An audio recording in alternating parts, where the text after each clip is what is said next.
பிரியாணி செய்ய போறோம். அதுவும் அடுப்புல செய்ய போறோம். எங்களுக்கு அடுப்புல செய்யணும்ன்றது ரொம்ப நாள் ஆசை, ரொம்ப நாள் கனவுன்னு கூட சொல்லலாம். பல நாள் கனவு ஒரு நாள் நினைவாயிருச்சுன்ற மாதிரி இன்னைக்கு அது நினைவாயிருச்சு. எங்க அப்பா தான் செய்ய போறாங்க. உங்க எல்லாருக்கும் அடுப்புல செய்யறது பிடிக்கும்னா கண்டிப்பா கமெண்ட் பண்ணுங்க. இப்போ வாங்க எப்படி செய்யறதுன்னு பார்க்கலாம். நம்ம பேரல் நல்லா காஞ்சிருச்சு. அதுல 2 ஸ்பூன் எண்ணெய், கொஞ்சோண்டு டால்டா சேர்த்து நல்லா காஞ்சிக்கிட்டோம். இப்போ அதுக்கான வாசனை பொருள், பிரியாணினால வாசனை பொருள் தாங்க ஃபர்ஸ்ட். இப்போ அதுக்கான வாசனை பொருள் என்னன்னா பட்டை, லவங்கம், கிராம்பு, ஏலக்காய், ஜாதிபத்திரி, கொஞ்சோண்டு கையளவு முந்திரி எல்லாம் சேர்த்து நல்லா வதக்கிக்கலாம். வதக்கினதுக்கு அப்புறம் 2 பச்சை மிளகாய், நீல வாக்கில் நறுக்கின வெங்காயம் அதையும் அதில் சேர்த்துக்குங்க. இப்போ எல்லாமே நல்லா வதங்கிருச்சு. வதங்கி வர சொல்ல தக்காளி வந்துட்டு பொடிசா கட் பண்ணாம கொஞ்சம் நீல வாக்கில் பெருசு பெருசா போட்டீங்கன்னா குழையாம நல்லா இருக்கும். இப்போ இடிச்சு வச்ச இஞ்சி, பூண்டு, பச்சை மிளகாய், புதினா, கொஞ்சோண்டு வெங்காயம் எல்லாம் சேர்த்து நல்லா இடிச்சிருக்கோம். அரைச்சி போடுறத விட இடிச்சு போட்டிங்கன்னா ரொம்பவே டேஸ்ட் நல்லா இருக்கும்.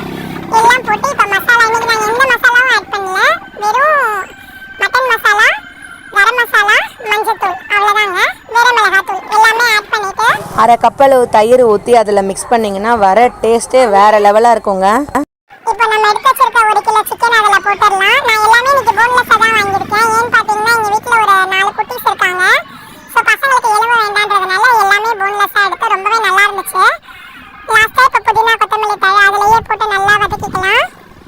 இப்போ பார்த்தீங்கன்னா ஆல்மோஸ்ட் நம்ம பிரியாணி ரெடி ஆயிடுச்சுங்க. இன்னும் கொஞ்சம் நேரம் தான். உங்களுக்கு அடுப்புன்றதுனால அதோட வாசனையே ரொம்ப அழகாக இருக்கும். வெந்து வர பதமும் ரொம்ப நல்லா இருக்கும். இப்போ அதுக்கேற்ற தண்ணியை நம்ம சேர்த்துக்கலாம். உங்க வீட்ல இன்னைக்கு சண்டே என்ன ஸ்பெஷல்ன்றதை மறக்காம கமெண்ட்ல சொல்லுங்க. அதே மாதிரி யாருக்கெல்லாம் சிக்கன் பிரியாணி பிடிக்கும், அதுவும் அடுப்புல செய்யறது பிடிக்கும்ன்றதையும் கண்டிப்பா கமெண்ட்ல தெரிவிக்கணும். இப்போ வாங்க, நம்ம பிரியாணி வந்து ஆல்மோஸ்ட் முடிஞ்சிருச்சு. இதுக்கு தேவையான அளவு உப்பு நம்ம சேர்த்துக்கலாம். உப்பு அதிகமா இருக்கிறத விட கம்மியா சாப்பிட்டாலே ரொம்ப நல்லது, ஹெல்த்துக்கும் நல்லது. எங்க வீட்ல எல்லாருமே உப்பு கம்மியா தான் சேர்த்துப்போம். ஸோ அதையும் போட்டாச்சு. ஃபைனலா வாங்க நம்ம தட்டு போட்டு மூடி பிரியாணி தம் போடுற ஸ்டேஜ் வந்துருச்சு. ஓகே, இப்போ நம்ம அரிசியை சேர்த்துப்போம். நான் பாஸ்மதி அரிசி எடுத்திருக்கேன். இதை வீட்டரிசியில் செஞ்சாலும் இன்னும் ரொம்ப அழகாக இருக்கும், நல்லாவும் இருக்கும் பார்க்க. அவ்வளோதாங்க, நம்ம இப்போ எல்லாமே சேர்த்தாச்சு. ஒரு 10 நிமிஷம் மூடி போட்டு தம் போட்டுடலாம். ஏன்னா தண்ணியும் அரிசியும் லெவலான ஸ்டேஜுக்கு வந்துருச்சு. இப்போ அடுத்து தம் போடுறது தான். தம் பிரியாணி சாப்பிட்றது அவ்வளோ நல்லாயிருக்கும். எங்கள் எல்லாருக்கும் ரொம்ப பிடிக்கும். எங்கள் வீட்டு வாழைங்கெல்லாம் பார்த்தீங்கன்னா அங்கே தண்ணியில் ஆட்டம் போட்டுக்கிட்டு இருக்காங்க. சரி, கொஞ்சம் நல்லா இருக்குமே பார்க்கன்னு சொல்லிட்டு அதையும் சேர்த்து கவர் பண்ணியாச்சு. ஃபைனலாக நான் கேசரி பவுடர் சேர்க்க போகிறோம். கொஞ்சம் எல்லோ கலரும் கொஞ்சம் ரெட் கலர் கேசரி பவுடரும் சேர்க்கிறோம். இது ஆப்ஷனல் தாங்க. உங்களுக்கு இது பிடிச்சதுன்னா சேர்த்துக்கலாம், அப்படி இல்லைனா வேண்டாம். எங்களுக்கு சும்மா கலர் காம்பினேஷன் பார்க்க நல்லா இருக்கும்ன்றதுனால நாங்கள் இதில் சேர்த்துக்கிறோம்.